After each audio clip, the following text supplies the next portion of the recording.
Samayim atau Samim dalam mitologi dikatakan sebagai alam surga di mana El, Asherah, dan keturunan mereka tinggal. Samayim tidak dapat diterjemahkan secara harfiah sebagai surga, karena sebenarnya ia adalah pesawat cahaya yang super besar dan megah. Ia dibangun dengan berbagai macam batu mulia, seperti kuarsa, karnelian, lapis lazuli, nilam, mirah, dan lain sebagainya. Mula-mula, Samayim adalah pesawat cahaya milik Enlil atau El yang berstasiun di area Jupiter. Namun, ketika Marduk mengambil alih kekuasaan atas Jupiter, pesawat cahaya Enlil ditempatkan di Uranus, menggantikan kekuasaan Anu. Ketika El menikahi Asherah, otomatis Asherah turut diboyong ke Samayim.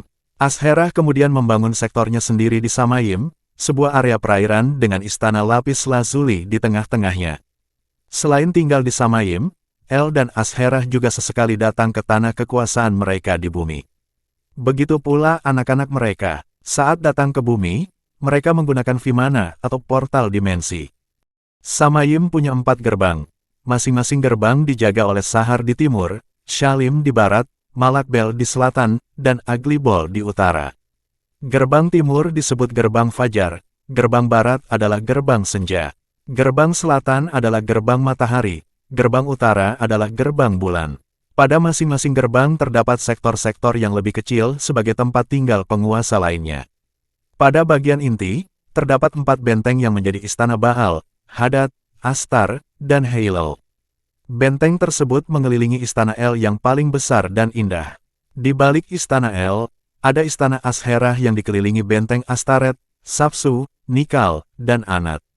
Samayim beberapa kali mengalami keguncangan. Dimulai dari percobaan Baal merebut takhta El, yang kemudian menghasilkan kematian El dan Baal naik takhta utama, menyandang gelar Elion. Kemudian Baal berhasil dijatuhkan, lalu diasingkan ke bumi, El naik takhta lagi.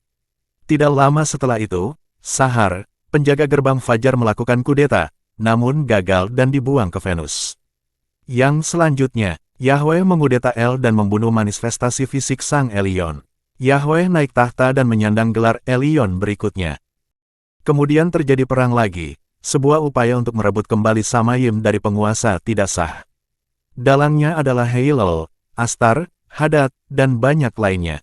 Itu bukan yang terakhir, karena beberapa abad kemudian Samayim kembali menjadi arena pertempuran antara Satanael, seorang anggota federasi yang kita identifikasi sebagai Irim, The Watcher, dengan bala tentara Yahweh. Setelah itu tidak ada lagi pertempuran, pemberontakan, atau kudeta di Samayim.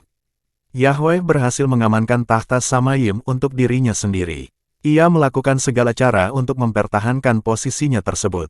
Ditambah lagi, seiring berjalannya zaman ia telah bertambah kuat, sehingga tidak ada yang mau berurusan dengannya.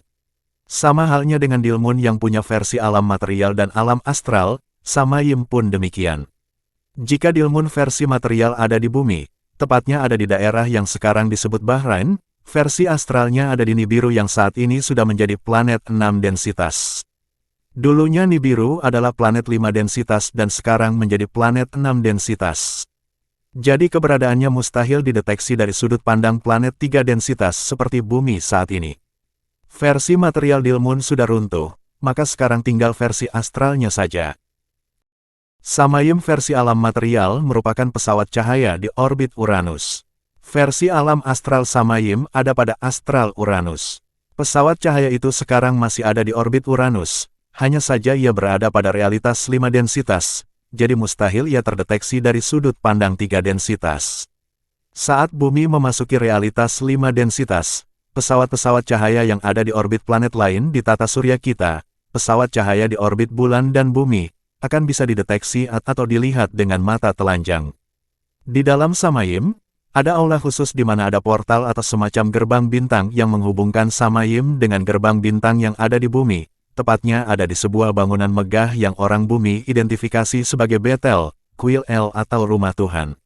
Dulunya, para pendeta akan memanggil para dewa untuk turun dari Samayim ke bumi dan para dewa itu akan muncul melalui portal yang ada di Betel. Karena El secara fisik sudah mati dan digantikan Yahweh, ketika para pendeta memanggil El untuk datang.